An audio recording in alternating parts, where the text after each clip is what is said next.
Starlink தெரியும். நம்ம Elon Musk அவர்களுடைய மிக பிரம்மாண்டமான ஒரு ப்ராஜெக்ட் தான் ஸ்டார்லிங்க். நியூராலிங்க் அதுவும் தெரியும், அதுவும் எலன் மஸ்க் அவர்களுடையது தான். ஆனால் மேண்டரிக் 1 அப்படிங்கிற ஒரு ப்ராஜெக்டை பற்றி தெரியுமா? ஜோ பைடன் அவர்கள் வந்து விட்டார்கள்.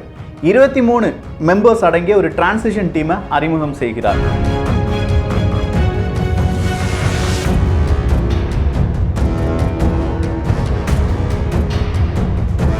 அதில் 15 நபர்கள் பெண்கள். இதில் என்ன விசேஷம் இருக்கு? இதில் தான் இருக்கு. நான் சொன்னேன், ஜோ பைடன் அவர்கள் வந்துவிட்டால் ஆயுத விற்பனையாளர்கள், ஆயுதங்களை உருவாக்குபவர்களுடைய ஆதிக்கம் இந்த உலகை மறுபடியும் ஆழத் தொடங்கும். அது வந்துவிட்டது. அதற்கான ஒரு பதிவு அப்படின்னு சொல்றதை விட டார்பா மிக முக்கியமான இந்த உலகத்தில் என்னென்ன ஆயுதங்கள் எப்போது பயன்படுத்த வேண்டும் அப்படிங்கிறத சொல்லிக் கொடுக்கும் ஒரு ஏஜென்சியை பற்றி பார்க்க போகிறோம். அன்பு தமிழஞ்சங்களுக்கு தமிழ் பொக்கிஷத்தின் வணக்கங்கள்.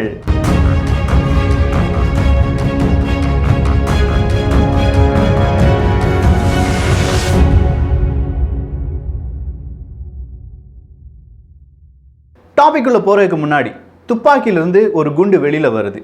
அந்த குண்டை கரெக்டாக நம்ம எந்த பக்கம் பார்த்து சுடுறோமோ அந்த இடத்துல தான் போய் விழும், அவ்வளோதானே. ஆனால் செல்ஃப் கைடிங் புல்லட் இருந்தால் எப்படி இருக்கும்? துப்பாக்கியிலிருந்து ஒரு குண்டு வெளியில வருது, அந்த குண்டு ஒரு நபரை நோக்கி பாய்கிறது, அந்த நபர் அசைந்து செல்கிறார், இல்லாட்டி ஓடுறார். அப்படி ஓடக்கூடிய நபரை பின்தொடர்ந்து அந்த புல்லட் போய் அடிச்சு கொன்னுருது. நல்லா இருக்குல்ல? இது இப்போது உருவாகி கொண்டிருக்கக்கூடிய ஒரு டெக்னாலஜி, செல்ஃப் கைடிங் புல்லட் அப்படிங்கிறது தான். இன்னொரு விஷயம், ட்ரோன்ஸ் அப்படிங்கிறது நம்ம பார்த்தோம். ஆளில்லா விமானங்கள் நிறைய இடத்துல பார்த்துருக்கோம். சில நபர்கள் அதை புகைப்படம் எடுப்பதற்காகவும், சில நபர்கள் நிறைய பேர் போட்டு தள்ளுறதுக்காகவும் இந்த ட்ரோன்ஸை உபயோகப்படுத்துகிறார்கள். ஆனால் இந்த டார்பா அப்படிங்கிற அந்த ஏஜென்சி திடீர்னு ஒரு முடிவு எடுத்தாங்க. ட்ரோன்ஸ் வானத்தில் மட்டும் பறந்தால் போதாது, கடலுக்கடியிலும் செல்ல வேண்டும். நீர்மூழ்கி கப்பலை அழிக்கக்கூடிய ட்ரோன்ஸை உருவாக்க வேண்டும்.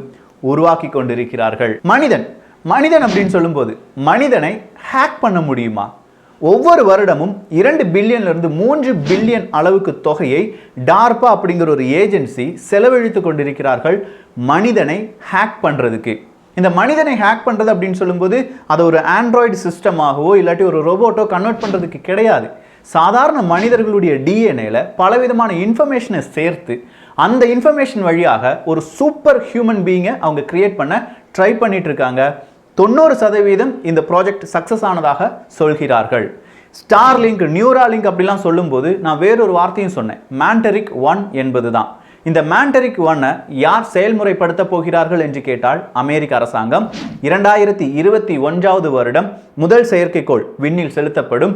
அதே வருடம் 2வது செயற்கைக்கோள் அடங்கிய வேறொரு ப்ராஜெக்ட், அதை மேண்டரிக் 2 அப்படின்னு சொல்றாங்க, அதுவும் செயல்படுத்தப்படும் என்று சொல்கிறார்கள். நான் இவ்வளோ விஷயம் சொன்னேன். இது எல்லாமே தனித்தனி பார்ட்டாவோ இல்லாட்டி இந்த பார்ட்ல அடுத்தடுத்த பாகங்கள் வரும் பாருங்க, அதுல சொல்லக்கூடிய இன்ஃபர்மேஷனா தான் இருக்கும். இன்னைக்கு நீங்க இதெல்லாம் கேள்விப்பட போறீங்க, நாளைக்கு இதெல்லாம் புரிந்து கொள்ள போகிறீர்கள். இந்த பதிவு எல்லாமே கேட்ட பிறகு பல நபர்களுக்கு நீங்க சொல்லிக் கொடுக்க போறீங்க.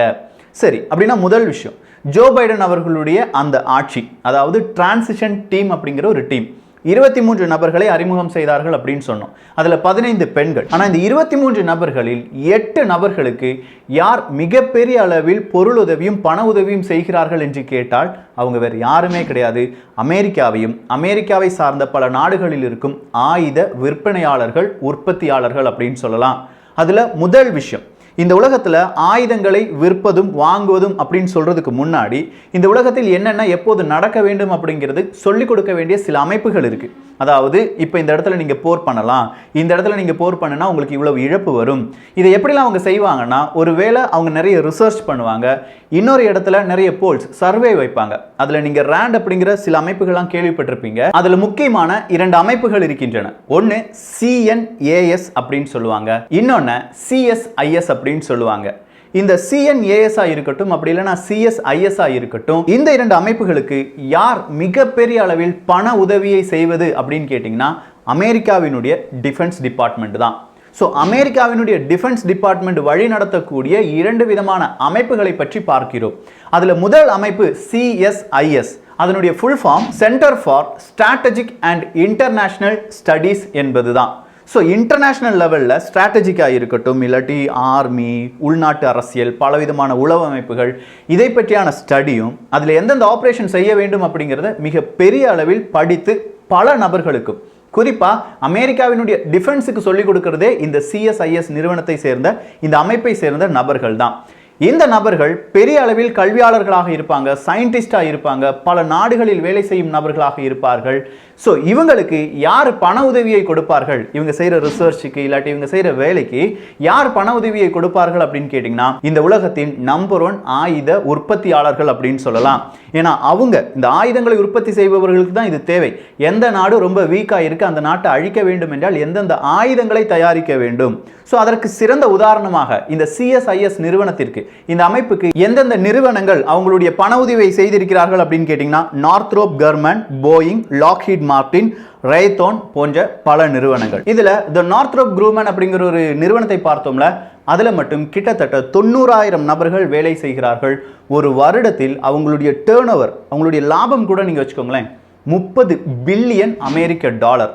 இந்த 30 பில்லியன் அமெரிக்க டாலரை உற்பத்தி செய்யக்கூடிய ஒரு நிறுவனம் தான் இந்த CSISக்கு மிகப்பெரிய பண உதவியை செய்கிறார்கள். இவங்க மட்டும்தான் பண உதவி செய்கிறார்களா? இப்போ புதுசாக இந்த பண உதவிகள் செய்பவர்களுடைய பட்டியலில் தைவான் வந்துவிட்டது, சவுத் கொரியா வந்துவிட்டது, நிறைய UK போன்ற பல நாடுகள் வந்துவிட்டன. இதில் இருக்கிற மிக முக்கியமான 3 நபர்கள் இந்த ஜோ பைடன் அவர்களுடைய டிரான்சிஷன் டீம்ல இருக்காங்க.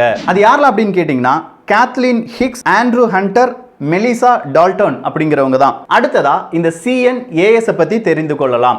இந்த CNAS அப்படின்னு சொல்லும்போது centre for the new America security என்பது தான்.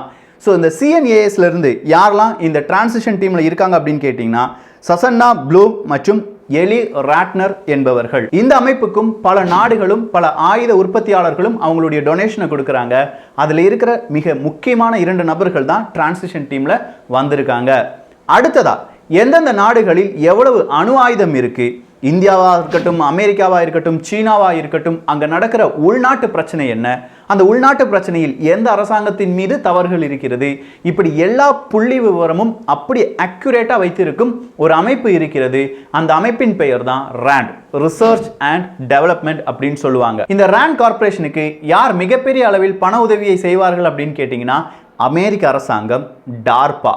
ஸோ டார்பா இங்கே தான் மெயின் ரோலுக்கு வரப்போகிறாங்க. இந்த RANDல இருந்தும் 3 நபர்கள் இந்த டிரான்சிஷன் டீமில் இருக்காங்க. ஸோ 23 நபர்களில் கிட்டத்தட்ட 8 நபர்கள் இந்த மாதிரி ஆயுத உற்பத்தியாளர்களின் சார்பாக அமெரிக்க பிரதிநிதிகளாக அமெரிக்காவை மிகப்பெரிய அளவில் ஆளுமை நடத்தக்கூடிய பென்டகனில் நியமிக்கப்பட போகிறார்கள் அப்படிங்கிற ஒரு செய்தி வெளிவந்த பிறகு உங்களுடைய கண்ணோட்டம் எப்படி இருக்கிறது? சரி, இதெல்லாம் யார் வழி நடத்துகிறார்கள் அப்படிங்கிற ஒரு கேள்வி நமக்கு வரணும். DRDO நமக்கு தெரியும், நம்முடைய ராணுவம், அதை சார்ந்த ஆயுதங்கள் இதை உற்பத்தி செய்வதற்காகவும் இதில் நிறைய ரிசர்ச் நடத்துவதற்காக ஏற்படுத்தப்பட்ட ஒரு அமைப்பு தான் DRDO. இந்த DRDO மற்றும் அமெரிக்காவினுடைய DARPA, டார்பா அப்படின்னு சொன்னா கூட இது ஏதாவது ஒற்றுமை இருக்கிறதா என்று கேட்டால் சுத்தமா 0% ஒற்றுமை இருக்கின்றன. DRDOல சயின்டிஸ்ட் இருக்காங்க, DARPAல சயின்டிஸ்ட் தான் இருக்காங்க. ஆனால் அவங்களுடைய வேலையும் இவங்களுடைய வேலையும் எக்ஸாக்ட் ஆப்போசிட். இந்த DARPA, டார்பா அப்படின்னு சொல்லும்போது அவங்கள கொஞ்சம் நபர்கள் தான் இருப்பாங்க. கூடி போனால் ஒரு 120 to 300 நபர்களுக்குள்ள தான் இருப்பாங்க. ஒவ்வொரு சயின்டிஸ்டுக்கும் இல்லாட்டி இந்த DARPAல இருக்கிற நபர்கள் 5 வருடங்கள் அவங்களுடைய வேலையை செய்யலாம். அப்படி செய்யும் நபர்கள் எல்லாருமே சயின்டிஸ்ட் அப்படின்னு சொன்னோம். இவங்களுடைய வேலை புதிய புதிய ஆயுதங்களை தயாரிப்பது கிடையாது. எந்தெந்த அமைப்புகளுக்கு இந்த ஆயுதங்களை தயாரிக்க வேண்டும் அப்படிங்கிற உத்தரவு கொடுக்க வேண்டும், அவ்வளோதான். எந்த இடத்தில் சோதனைகள் நடத்தப்பட வேண்டும், அவ்வளோதான். எப்போது சோதனை நடத்தப்பட வேண்டும், அது எப்படி முடிக்கப்பட வேண்டும் அப்படின்னு சொல்றதும் இந்த DARPA தான். ஸோ 10 வருடங்களுக்கு பிறகு எனக்கு இந்த ஆயுதங்கள் வேண்டும் அப்படின்னு சொல்ற ஒரு அமைப்பு மட்டும்தான் டார்பா. அதை பயன்படுத்தக்கூடியவர்கள் அமெரிக்காவா இல்ல அமெரிக்காவின் நட்பு நாடுகளா என்பதை தீர்மானிக்கும் சக்தியும் டார்பாக்கு தான் இருக்கு. ஸோ இந்த DARPA அப்படின்னு சொல்லும்போது இதில் மிக முக்கியமாக 1958 தொடங்கப்பட்டிருந்தாலும் 1972 வரை இது பென்டகன் அப்படிங்கிற அந்த இடத்துக்குள்ளேயே தான் DARPA என்கிற ஒரு அமைப்பும் செயல்படுகிறது. ஆனால் 1972க்கு பிறகு அவங்க என்ன சொல்றாங்க, எங்களுக்கு பென்டகனுக்குள்ள வேண்டாம், பென்டகன்லேருந்து கிட்ட இருக்கிற வேற ஏதாவது இடத்துல ஒரு ஹெட் குவார்ட்டர்ஸ் மாதிரி தாங்க அப்படிங்கிற ஒரு கோரிக்கையை வைக்கிறார்கள். அந்த கோரிக்கை கிடைத்த பிறகு உடனே அமெரிக்க அரசாங்கம் அவங்களுக்காக தனியாக ஒரு ஹெட் குவார்ட்டர்ஸ் எல்லாமே கொடுக்குறாங்க. அப்படி கொடுத்த பிறகு இந்த DARPA ப்ராஜெக்டை அமெரிக்க அரசாங்கத்தால் கூட கண்ட்ரோல் பண்ண முடியாது. அங்க இருக்கிற ஒரு சயின்டிஸ்ட் அதை எப்ப வேணாலும் தொடங்கலாம், எப்ப வேணாலும் முடிக்கலாம். இந்த அளவுக்கு DARPAக்கு மிகப்பெரிய ஒரு சக்தி கிடைத்தது. இந்த சக்தியை அவர்கள் எப்படியெல்லாம் பயன்படுத்தினார்கள் அப்படின்னு கேட்டீங்கன்னா, ஹைட்ரஜன் பாம்பா இருக்கட்டும், அதாவது பிகினி அப்படிங்கிற மிக முக்கியமான ஒரு காணொளியை நாம் பதிவு செய்திருந்தோம். அந்த காணொளியை பாருங்கள். அதை செய்தது டார்பா தான். இன்டர்நெட் அப்படின்னு சொல்றோம் பாருங்க, அதை உருவாக்கியவர்கள் இதே DARPA டார்பா தான். IoT டிவைசஸ் மெயினா யாருடைய கண்ட்ரோல்ல இருக்கு அப்படின்னு கேட்டீங்கன்னா டார்பா தான். GPS நம்ம உபயோகிக்கிற ஆண்ட்ராய்டு மொபைலில் இருக்கிற அந்த GPS யார் உருவாக்கினார்கள் என்று கேட்டால் அதுவும் இந்த DARPA தான். இப்படி அவங்களுடைய தேவைகளை ஒரு 5 வருடங்களுக்கு முன்பாகவே உற்பத்தி செய்து உருவாக்கி விடுவார்கள். அப்படி உருவாக்கின 5 வருடங்கள் அவங்க முழுவதும் யூஸ் பண்ண பிறகுதான் பிற மனிதர்களுக்கு அதை என்ன செய்வாங்க, அனுமதி கொடுப்பார்கள். GPSலாம் அமெரிக்க மிலிட்ரி பயன்படுத்திய பல வருடங்களுக்கு பிறகுதான் சாதாரண மக்களுக்கு கொடுக்கப்பட்டது. இப்போ இந்த டார்பா என்கிற அமைப்பு தான் என்ன செய்ய போறாங்க, மிகப்பெரிய அளவில் மனிதர்களை ஆகுமெண்ட் மனிதர்களாக, சூப்பர் ஹியூமன் பீயிங்காக மாற்றப் போகிறார்கள். நான் சொன்னேன் மனிதர்களை ஹேக் பண்ண முடியுமா அப்படின்னு சொல்லி, முடியும் அப்படின்னு சொல்லி விஞ்ஞானிகள் நிரூபித்து விட்டார்கள். கருவில் இருக்கும் ஒரு குழந்தைக்கு DNA-வை மாற்றியமைக்க முடியும் அப்படின்னு சொன்னாங்க. உங்களுடைய குழந்தைகளுடைய கண் எந்த கலர்ல இருக்கணும், தலைமுடி எந்த கலர்ல இருக்கணும், அவனுக்கு ஏதாவது நோய் இருக்கா, அதை சரி செய்ய முடியுமா, இது எல்லாமே முடியும். இதை தான் ஹேக்கிங் அப்படின்னு சொல்றோம். ஸோ மனிதர்களுடைய DNA-யை அந்த டேட்டாவை படிச்சு அந்த டேட்டாவுக்கு பதிலாக வேற ஏதாவது ஒரு டேட்டாவை புகுத்தினால் அது வந்து ஹேக்கிங்கா மாறிவிட்டது. சரி, இதனால மனிதர்களை குணப்படுத்த மட்டும் தானே முடியுது அப்படின்னு நீங்க கேட்கலாம். ஒரு மனிதனுக்கு கண் பார்வை இல்லை, அந்த மனிதனுடைய DNA வாசிக்கப்பட்டு கண் பார்வை குறை சரி செய்யப்படுகிறது. இது சாதாரண ஒரு மருத்துவம். அதே மனிதனுக்கு கண் பார்வையை சாதாரண மனிதர்களை விட 10 மடங்கு அதிகமான ஒரு கண் பார்வையாக மாற்றிவிட்டார்கள் என்றால் அது மெடிக்கல் கிடையாது, அதுதான் ஹியூமன் பீயிங்கை சூப்பர் ஹியூமன் பீயிங்கா மாற்றுவது. நான் பார்க்கிறேன், எனக்கு ஒரு கான்டாக்ட் லென்ஸ் தராங்க, அந்த கான்டாக்ட் லென்ஸ் வழியாக ஒரு 2 கிலோமீட்டருக்கு அப்பால் இருக்கும் மனிதர்களை துல்லியமாக என்னால் பார்க்க முடிந்தது என்றால் நான் சூப்பர் ஹியூமன் பீயிங்காக மாறுகிறேன். டார்பா அப்படிங்கிற அமைப்பினுடைய எல்லா விதமான ப்ராஜெக்டும் இந்த சூப்பர் ஹியூமன் பீயிங்கை கண்டுபிடிப்பதாக மட்டும்தான் இருந்து வருகிறது. அதுல ஒரு விஷயம்தான் நியூராலிங்க். இந்த நியூராலிங்க் அப்படின்னு சொல்லும்போது அது எலன் மஸ்கினுடையது தானே அப்படின்னு நீங்க கேட்கலாம். ஸ்டார்லிங்க் அப்படின்னு சொல்லும்போது அதுவும் எலன் மஸ்கினுடையது தானே அப்படின்னு நீங்க கேட்கலாம்.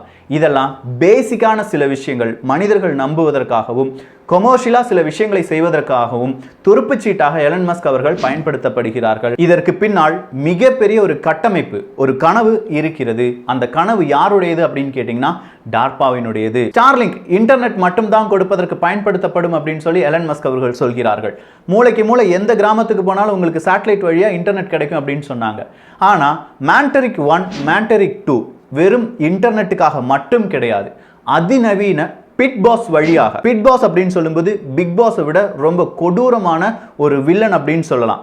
அந்த பிட்பாஸை அமைப்பதற்காகவும், அப்படி பிட்பாஸ் என்பது அமைக்கப்பட்டு ப்ராஜெக்ட் பிளாக் ஜாக்கை இங்கே ஏற்படுத்துவதற்காகவும் 2021 முதல் அமெரிக்காவினுடைய இந்த டார்பா நிறுவனம் முயலும்.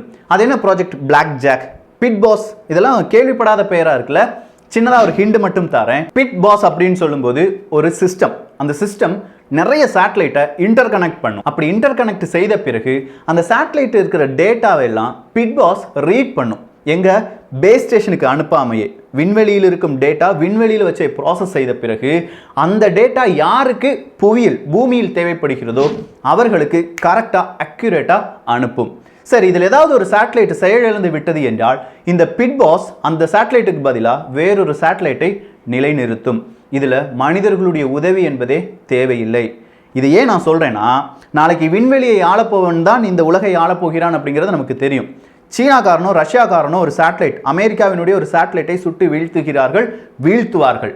அந்த சேட்டலைட்டை அடுத்ததாக விண்ணில் ஏவ வேண்டும் என்றால் மனிதன் இங்கிருந்து ஒரு ராக்கெட் அனுப்பணும். ஆனால் கொஞ்சம் யோசிச்சு பாருங்க, அந்த சேட்டலைட்டுக்கு பதிலாக பேக்கப்பா 2-3 சேட்டலைட் அவங்க கிட்ட தயாராக விண்வெளியிலே இருக்கு. நேராக இந்த சேட்டலைட்டை பிட்பாஸ் சொல்லும், அந்த சேட்டலைட், அதாவது ரஷ்யாவோ சீனாவோ அழித்து அந்த சேட்டலைட்டுக்கு பதிலாக இந்த சேட்டலைட்டை நிலைநிறுத்து என்கிற ஒரு கமாண்ட், ஒரு விதமான கட்டளை என்பது கொடுக்கப்படும். அந்த சேட்டலைட் நிலைநிறுத்தப்படும். கேட்பதற்கு சைஃபை மூவி மாதிரி இருக்கும், ஆனால் இது எதுவுமே சைஃபை மூவி கிடையாது. இது எல்லாம் இப்போது நீங்கள் இன்டர்நெட்டில் தேடி பார்த்தால் கிடைக்கக்கூடிய சில செய்திகளாக இருக்கும். ஆனால் இந்த காணொளியின் அடுத்த பாகத்தில் நீங்கள் கேள்விப்படாத நிறைய விஷயங்கள், கேள்விப்பட்டாலும் அதை தேடி பார்த்தாலும் உங்களுக்கு கிடைக்காத நிறைய தகவல்களுடன் அடுத்த பாகத்தில் பார்க்கலாம். இந்த ஒரு காணொளி பற்றி உங்களுடைய கருத்துக்கள் இங்கே வரவேற்கப்படுகின்றன. எல்லோரும் தமிழ் பொக்ஷத்தில் இணைந்திருங்கள். தமிழ் பொக்ஷம் சேனலை சப்ஸ்கிரைப் செய்யாத தோழர்கள் தோழிகள் தயவுசெய்து சப்ஸ்கிரைப் பண்ணிக்கோங்க. நல்லதை பகிர்ந்து நல்ல சமுதாயத்தை உருவாக்குவோம். நன்றி, வணக்கம்.